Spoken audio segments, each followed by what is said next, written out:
Good morning, everyone, and welcome to the PivotBoss pre-market video for Wednesday, April 28th, 2021. I am Frank Ochoa, aka PivotBoss. Here's a look at the daily time frame of the ES and the daily time frame. One thing to keep in mind is the FOMC is later on this afternoon, 1 o'clock p.m. Central Time, 2 p.m. Eastern. We get the Fed statement, the FOMC statement, along with the interest rate decision. Right now you can see very narrow 3-day range heading into that event. Today, super narrow range. This is just 10 points. 10 points of range. You can see here 85.75 to 75.75, 10 points of range, 24% of average right now. Super narrow. You can see down here on a 15-day range basis, this has been a very narrow 15-day range, crushing volatility here, and now we're back at this edge here just before we see an increase of volatility, which could be somewhere between 200 and 250 points of movement up ahead. Now, because we are going to get an FOMC key level later on, we're likely going to see further range-bound action until then.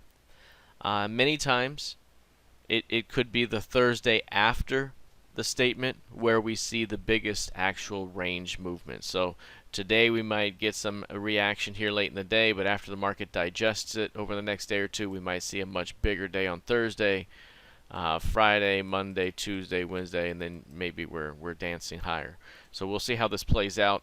Again, we'll get that key level here later on this afternoon. If we take a look here at the NQ, very similar price action, very narrow price range here, 36% of ADR, just 74.5 points. Right there, 74.5 points of range. It's been averaging just over 200 points, 208 points on a 10-day basis, 205 on a 5-day split. So you have a very narrow 3-day range here as well at the top of a narrow 15-day range. So again, very quiet, compressed price action as we head into this afternoon's FOMC statement and rate decision. Last time we were at these levels, we pushed downward, especially after forming this narrow range. Maybe after this narrow range, we'll start to get some movement here, especially with Fed on deck. So right now, again, overall, this market remains up, trending higher. So I would say any flush, say into this LVN down below 13.4, could be a great opportunity to pick this thing up and push it back to new highs. All right, let's take a look here at crude oil.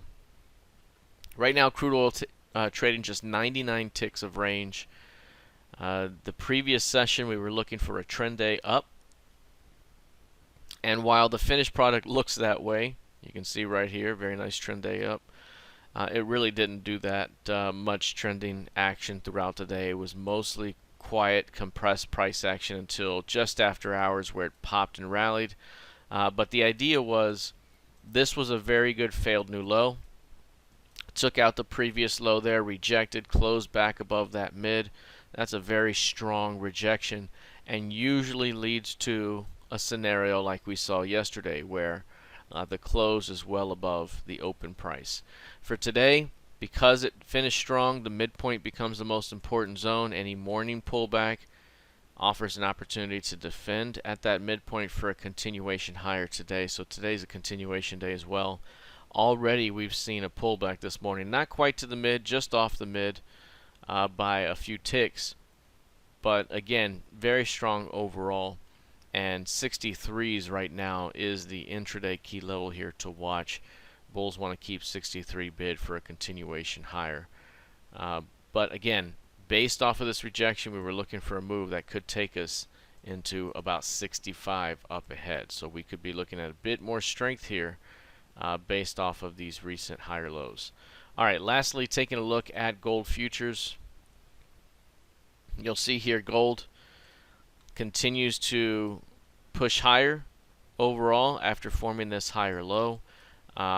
Another higher low right here with a bullish outside day for much of that day and a continuation higher back above 1765. That's the key level that we've talked about, basically that separates this distribution here from the lower distribution here.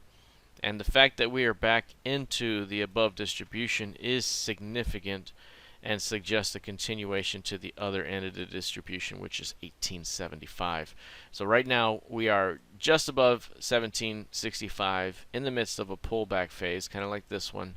We need a very good, decent low here to develop, maybe as low as 1750, a rejection, and that could get things going to the next key level above 1820s, followed by 1870s. So right now needs to hold above 1765 overall, but could drop as deep as 1750 before a rejection is seen.